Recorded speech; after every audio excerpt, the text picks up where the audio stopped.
So probably it's not a question, but I think it's just a comment from experience. I think Teshome mentioned something about diversity, financial sector, banks, universities, cloud service providers, and so on and so forth. I think these really have to drive home that exchange points are not meant only for ISPs and content providers and cloud service providers.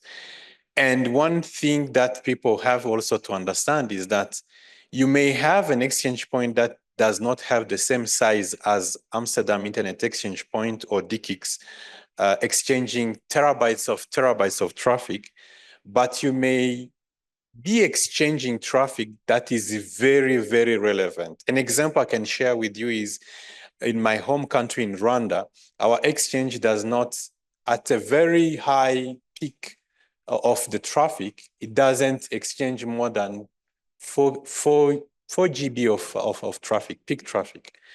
But that traffic is purely financial transactions.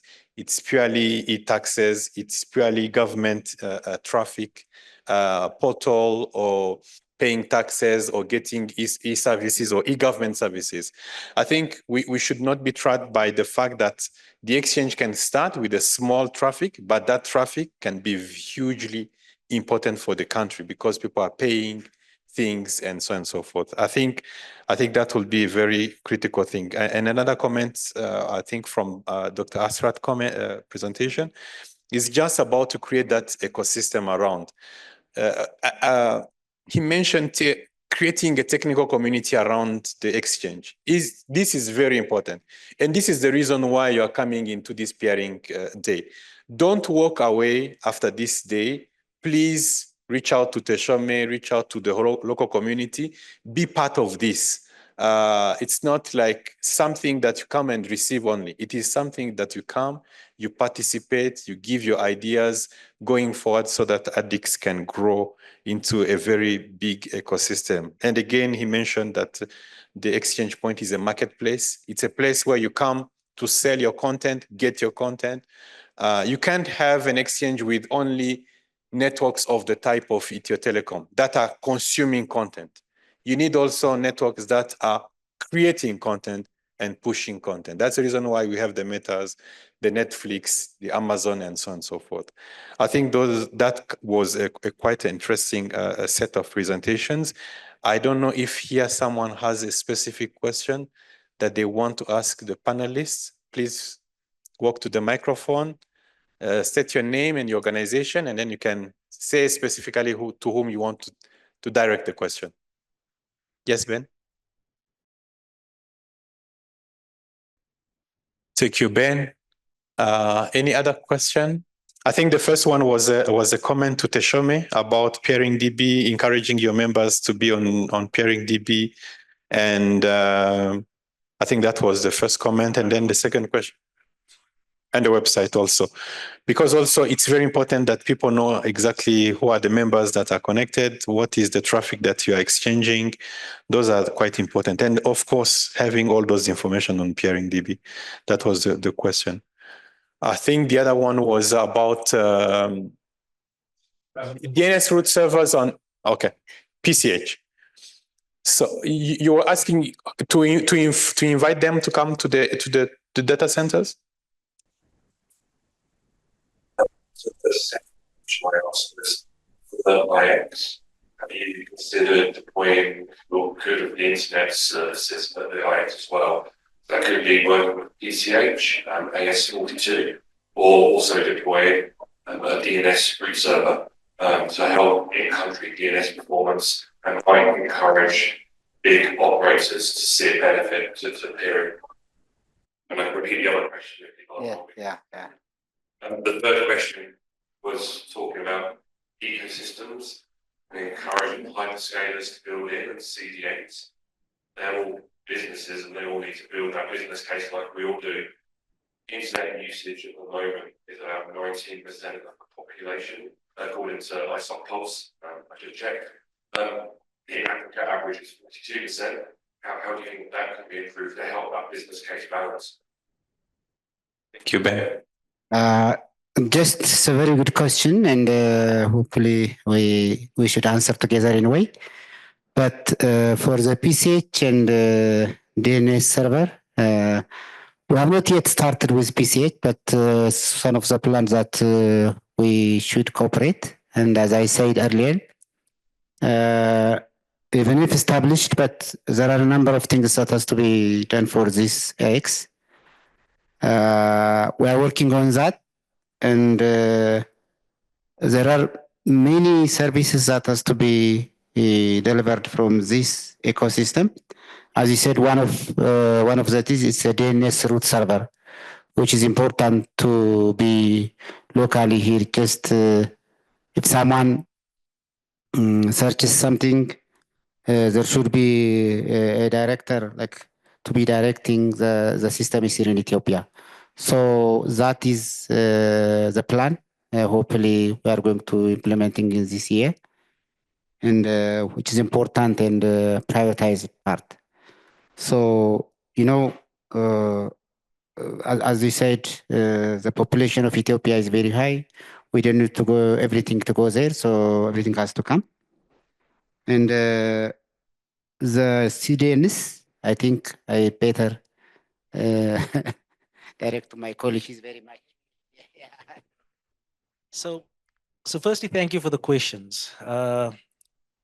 Just from our side, so your question was around, if you look at the stats, obviously the CDNs, the hyperscalers, and the other key content providers, they are looking for business cases in Africa, and the usage of internet, you mentioned the percentage of 19% that's used by the population. We need to get it up to in the region where the rest of Africa is 42%. So what we are doing as Wingo, also we are a business, by the way, but because we understand the importance of internet growth and peering and the addicts, we actually invest a lot of time on getting CDNs into strategic locations in Africa. One example of that, for example, is TikTok. So TikTok has two types of caches. You have the one TikTok cache that is responsible for posting. So this is if you do a nice photo somewhere, you had lunch, you do the post, and you get 2,740,000 likes on it, right? And then the second type of CDN is, and there's only 3 of them in the world. The second type of CDN is a live CDN. So this is where TikTok content creators can go live while they're eating the food and they can interact with the people. And what Wingo has been doing, for example, with one of these entities, we've done a POC. We've looked at the take up, how do I say it? What the impact is of them being co-located locally and peering with us locally and peering with key entities locally as well. And I can tell you the results has been incredible. So our strategy is very simple as Wingo. Key consumer content that is global, that people use today, we are trying to bring them closer so that content can also be kept locally. That's what we're basically doing. And I think that will, the utilization of the internet by the population will increase as a result of that. Thank you.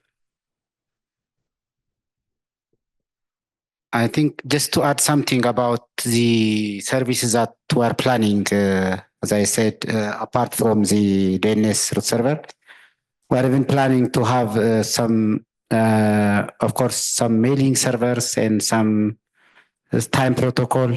We are just trying to choose or prioritize according to the country's requirement point of view. So we are trying to optimally establish all of the services that has to be supposed or just to be given by the internet exchange. But for the time being, we just have started with the peering one, which is the primary one, and time by time we'll proceed all the important services that are to be given by the internet exchange.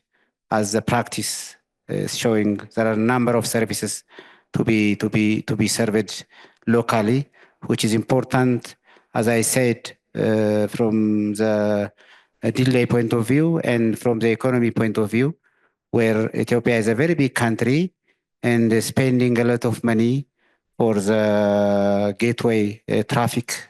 And as we are a very landlocked country, and dependent some neighboring countries who are close to the submarine cables.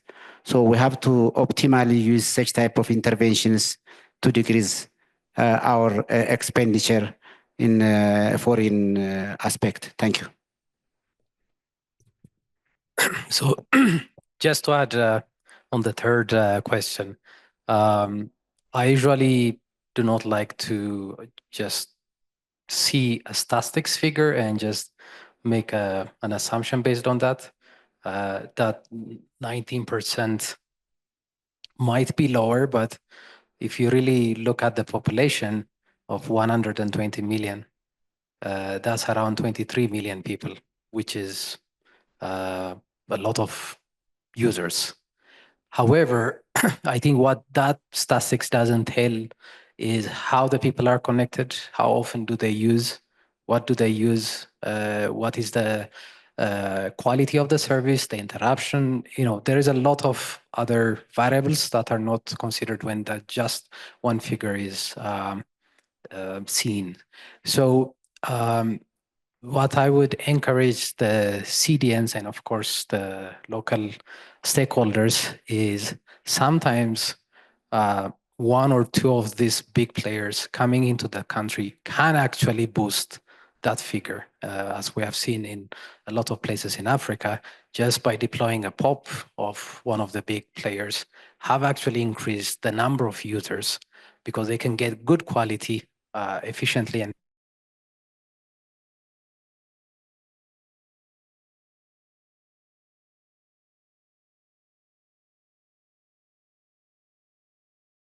for example, bringing a local content provider might be solved after we figured out how the international cable system, how the local backbone connectivity is sorted out.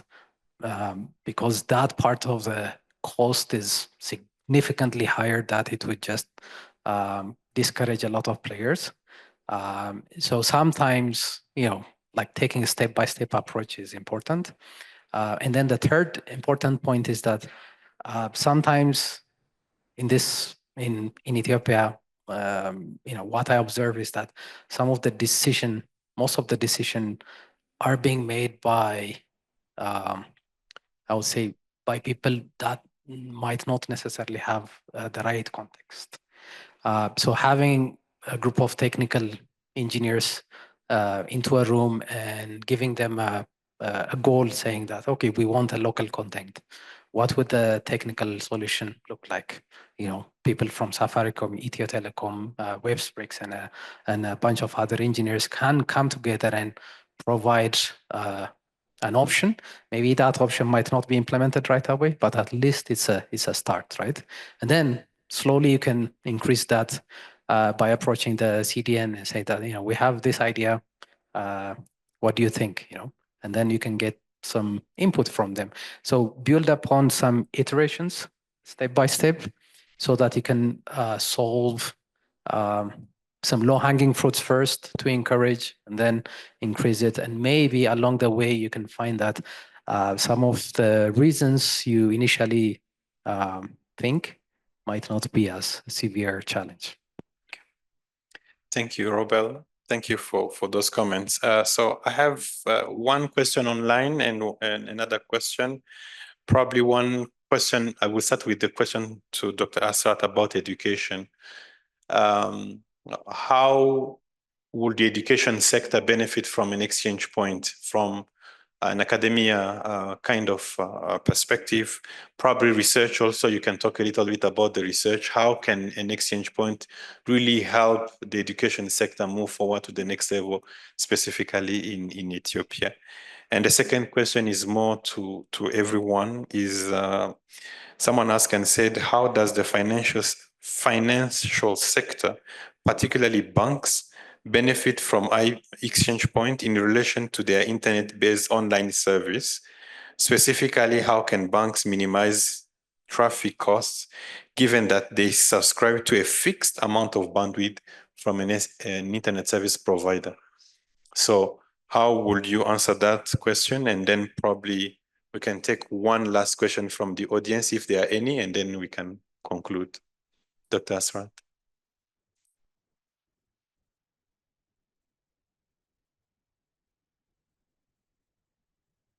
Thank you, Gilan. For the past 2 days, we have been discussing what the internet can do in different domains, which one of them, which I have seen very much excited, is about the Kenyan experience, Kenneth. So in that sense, we have actually similar entity in Ethiopia, Ethernet, which is supposed to, facilitate these networks for education and research centers. Yes, we have some content. For instance, my students' master's and PhD thesis is always uploaded to this national repository. However, not all universities do that. That's not the only one. I have, colleagues in Europe where my students, face challenges in terms of computational power. They share some resources through our own, connection. So these peering networks would have, brought one high infrastructure capable so that, these students can, compute complex algorithms and store huge data and share it within the nation. So there are, around 50 research institutes, education institutes in Ethiopia, very huge in number, scattered distributed throughout the nation. So this traffic, much of the traffic can go through within this, IXPs. So I can see there are lots of opportunities. There are lots of, possibilities for the education institutes to benefit from IXPs. Thank you. Thank you. Any comment about the financial sector? Anyone wants to take the financial sector question about how banks can benefit from exchange point? Okay. Let me just add something from Dr. Asrat saying. I think specific to Ethiopia, as you all know, we have about close to 50 universities in Ethiopia. So there is a kind of network called Ethernet, which connects all universities together. It's a very big infrastructure. So this is one of the reasons that we made this Ethernet as a member for our IXP. So what does it help? You see, if there are contents from one university and someone from the university wants to search, or any individual or student wants to search, so as it's been said by many of the panelists and the presenters, it should go to somewhere in UK or something where the portal is managed. But having connected here in IXP, there is no need for them to go there.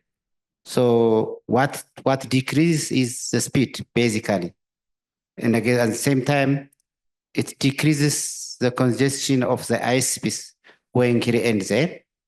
So one, it improves the user experience for a student and anyone accessing this. And the other is it decreases the data capacity issue, which is we are paying for the very advantageous countries close to the submarine cables, basically for Djibouti, Kenya, Sudan, and everywhere. So as Ethiopian, what we have to do is we need to have such type of platform. So as we shouldn't go every and each time to go there and to take our data, our content, something like that. So it has a very number of advantages having the education centers to be connected in such type of ecosystem. So in the financial sectors, shall I continue like that? From the financial sectors, it was even been explained by Robin. And you see, banks, they need to be exchanging some contents each other. Even if they are competitors, they have to be collaborators. So if some bank is connected with ISP or so one ISP like Safaricom, if someone is connected from Ethio Telecom, if they want to exchange content, so from the normal circumstance, what they are doing now is they have to go somewhere and outside, and the content come back, and the latency will be high. But if Safaricom, Ethio Telecom, and the banks are peered each other here, there is no way to go there, and the content is staying here. One is from the security, as I said, and the other thing is from the user experience point of view. And of course, it's obvious that the ISPs will be much more benefited not to be congesting their gateway infrastructure. So thank you. Thank you. I think everyone wants to say something about the banks. Just on the banking side, normally when the internet is wonderful in a country, what ends up happening, digitalization happens. People are able to take loans 2 o'clock in the morning when they realize they need extra money at the bar, or there's so many more services that they can have. Normally at the beginning of that phase where internet penetration is not that high, or people don't like to, or the culture is in such a way that people don't like using the internet, it's a problem for banks to go down the digitalization or down the digital route. I believe as peering improves in Ethiopia, so too shall the level of value-added services created for Ethiopians. I'll give a simple example. In South Africa, there's a bank with the name of First National Bank. That bank, the moment competition became open in South Africa from between the period of, say, 2007 and 2012, they created an entity called FNB Connect. And what FNB Connect basically did is, it was their own banking ISP. And the better the connectivity of the bank became, they got a bunch of telco people to run that particular business. The better the connectivity of the bank and the clients became, the more value-added services they could do from a banking perspective, the more they could upsell, cross-sell, and then the more they could target consumers as well as businesses. And if you look at the growth of the bank during the period that the internet actually peering became massive in South Africa, you'll see the numbers associated with the bank. They became one of the fastest growing banks during that particular period in Africa. So that's just something to note. Yes, Robel, you have comments? Yes. I'm not very familiar about the banking technical network requirements, but just from being the user, what I can imagine is that there is the internet aspect. Obviously, the banks have offices, and people in the office needs to get to the internet, but also there is the cloud services. I believe some of the banks, I hope, are utilizing the cloud. Obviously from the outside, so they have to run some of their compute services on the cloud. So using this, what I hope is that these services can be run locally in local data center or local cloud providers. So that would be part of the local internet, and that part of the traffic can stay within the same local exchange, or within the same geography. So I hope that this kind of things would be done more and more. The other aspect is that we have seen, I think Dr. Diet mentioned that there is a usual problem reasons given if you go to a bank and then the service is not available here, that the system is down. I'm not an expert on the back end and on the front end service, but my guess is that the network problem could contribute. And my suspicion is that most of these services are hosted in Addis, while the user is nationally available. So having distributed nature of the architecture would help with this service stability. And of course, when you have distributed locations, obviously having a a facility to interconnect between these banks. I think there are like 20 something banks now and maybe increasing would help. So there are a couple of things that can be done, but I believe the requirement needs to be identified first and then start going to the solution after you identify the requirements. And of course, each banks would have different requirements. Thank you very much. Just a comment of experience, from experience regarding banks in Rwanda is that at the beginning, it was very difficult to have banks at the exchange. But the pitch was first, the process of connecting to the exchange will allow you, first of all, to have your own resources. You will have your own AS number, you will have your own IP space, which is not from the service providers you are connecting to. So that independence also gives them the right to choose this service provider or this service provider. So that was the first thing. The second thing was that to make them understand that there is a local ecosystem, and the local ecosystem is what they are serving, the local citizen, depending on which internet service provider they are using. They can be from Liquid, they can be from Airtel, they can come from MTN, they can come from any network service provider. So in Rwanda, we have around, I would say, 6 or 7 internet service providers.